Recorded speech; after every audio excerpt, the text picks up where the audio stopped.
Stories The Path of Destinies is a game that came out of absolutely nowhere for me. One day a few months ago, Steam was handing the game out for free. I thought the game looked interesting enough and decided to give it a try. I started playing it and found it quite fun, with good but slow combat, interesting stories and characters, but overall it felt like something was missing. Then I finished the last level, and the game threw its awesome twist at me, which I won't spoil just yet. The game started to improve on everything. Combat sped up and got more complex, the story got better and better, and overall, it started to feel like a much more complete game. Releasing in 2016, the game received praise at the time of its release, and a spiritual successor, Omen Sight, released in April 2018 and received similar accolades. Destinies has quickly become an indie gem in my eyes, and really shows how well storytelling and combat can be done in lower budget titles. The game has kept me coming back for another playthrough time and time again over the past few months, and even as I read these words, I still have lots left to do and multiple paths to take. This is why you should play Stories Path of Destinies.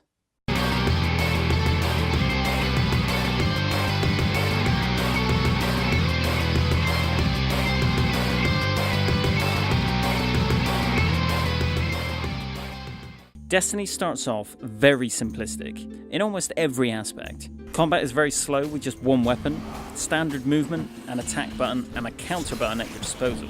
Initially, the level design is very simplistic, and the story, which although wonderfully narrated, is a fairly basic plot at first as well.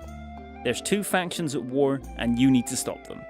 The main character is Renardo, a sword-wielding, one-eyed Sky Captain Fox. Now, I don't know about everyone else, but I think those are some damn interesting character traits. The story of this character is told entirely through the narrator and storybook-style images between levels. It's a simple style, but works for the pace of the game quite well. The narrator, voiced by Julian Casey, deserves special mention as well. Brings a lot of charm and distinction to each character. He's the only voice in the game and covers all vocal duties. As he approached the core, the stone became hysterical.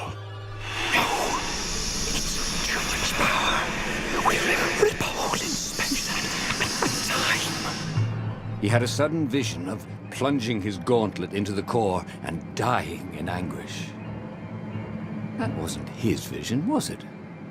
The stone had sent him its darkest fears, hadn't it? The narration is wonderfully written, making jokes when you repeat actions, being timed to specific attacks or situations, and overall, just bringing a great style to the game. It's been done before, but I feel Destiny's really nailed the format. At the end of each level, and sometimes in the level itself, you get given a choice of how to progress. And this is where one of the best aspects of the game comes into play, as these alternative options completely change the story, giving different levels, characters, and endings to each path. The story follows Renardo as he fights an army of enemies called the Ravens, muscle-bound raven-like creatures that are the main enemies of the game. Strangely, they are led by the head of the Empire, Isengrim III, who's a toad. The dynamic of the animal or anamorphic kingdom in this world is very skewed to say the least. Foxes are friends with rabbits and in love with cats, toads are wizards and emperors, and some are scientists. There is a lot of toads for some reason. Maybe the developers are banking on everyone's hatred of Slippy the Toad to make the player have extra reason to dislike the villain. Fuck! Fuck! Fuck! Are you okay? Fuck! Get this guy off me! Ah! You are tasked with finding a way for the rebellion to take down the Empire and end the war. And here is where the game's awesome twist comes into play. Spoiler warning now, working out how to end the war is a puzzle in itself. Every time you run through the game you make several choices, each one leading you to a different ending. And most of them ending in yours, and in some cases literally everyone else's, demise.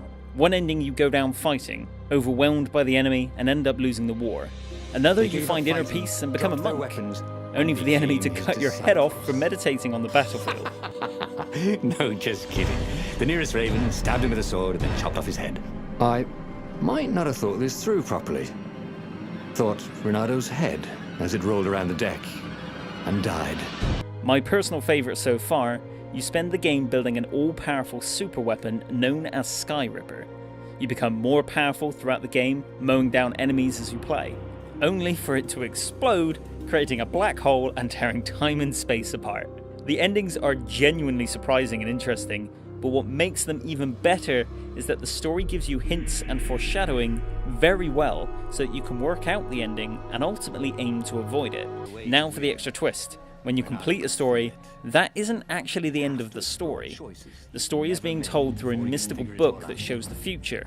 Renato is able to live these paths and return to the start, retaining the knowledge he gains from each path, and more to the point, so do you. The game helps you to take a different path each time so that the story doesn't get repetitive, but it doesn't guide you at all in the best path to take. There are 25 different endings to the game, and for this review I ran through several stories and the final story. This ending is possible by learning truths about the game's characters and items. There are 4 key truths that you need to learn in order to make informed decisions about the paths you take. You might learn that one path will corrupt your soul and turn you evil, so you know that you need to avoid anything to do with that path. Many paths are available from the start, but some extra routes do appear as you play. As Renato learns the different truths, he thinks of different steps to take, giving the player more choice to progress. Some are a trick though, and although they sound like a good step to take, they ultimately lead you to an early death in the story, which is always a surprise when it happens, and sometimes also quite funny. Moving on from story now is the other best aspect of the game, combat. Now it starts off incredibly slow, just one attack button and a Batman Arkham game style counter. It's somewhat interesting at first, allowing you to build a bit of a rhythm to the combat as you progress, but if it stayed at this level, I'd have stopped playing after the first playthrough. Thankfully there is an upgrade and perk system at play that is large enough that I am still unlocking new skills even after multiple playthroughs. Before long you can dash through enemies, grab and attack them, or throw them off an edge. Enemies with shields start appearing, and to counter them you get a grappling hook, which allows you to rip the shields away from them and draw yourself in closer for an attack.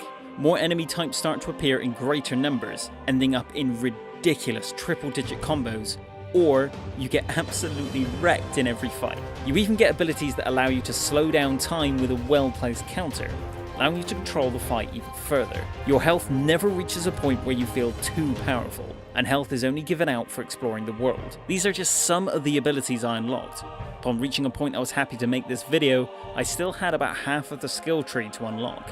The perk system works quite well in this game as well, allowing you to cater the combat a little bit to your style. You collect gemstones from taking alternative in-level routes that can speed up your combat, give you a better critical hit frequency, or give you other boosts and abilities to improve your chances of survival. You can only equip 3 at a time, so you never feel overpowered, and each gem levels up as you explore the game further. These gems were useful, but the one that speeds up your combat I feel should have just been a natural progression to the game, as if the combat didn't speed up it would have been incredibly dull after just a few playthroughs. And by making it a gemstone that takes up one of your limited 3 slots, it makes swapping these gems out more cumbersome, as you're only really going to be able to use the 2.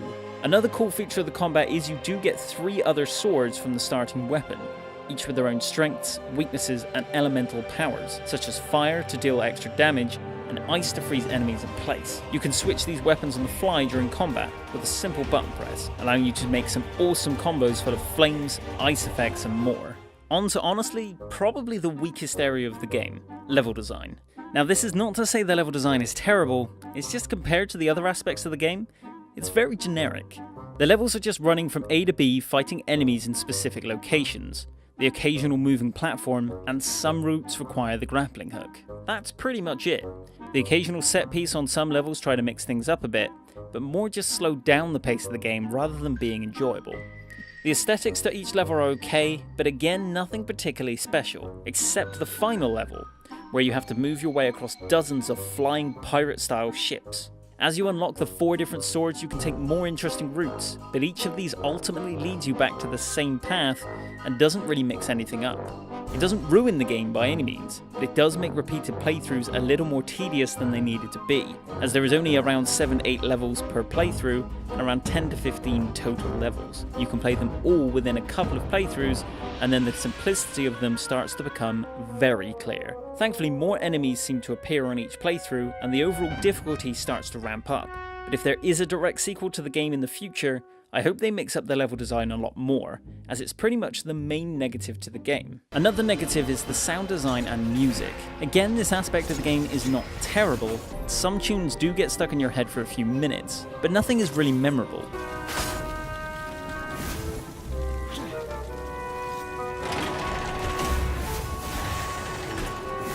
I understand the narrator was more of a focus for the audio, but some better music to go with it would have been a better style to the game. The sound effects are very basic as well, just standard sword clashes and battle sounds that don't really liven up the world, and leave it feeling a little bit flat in an audio sense. There is just one more issue that I need to bring up.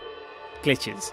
I experienced quite a lot of these with my time with the game. Stuck on loading screens, sections of the map not loading so you can't progress, being stuck on a level of height slightly higher than the bit you need to be on, and therefore not being able to interact with objects, heavily sped up character movement, which was actually quite fun at the time, and finally, one of the most annoying ones I experienced was after gaining the slow motion ability. I was on the final fight of the true ending of the game, and I used the slow motion ability a few times in the battle. When I then died and returned to a checkpoint, Ronaldo's movement speed drastically reduced to basically nothing.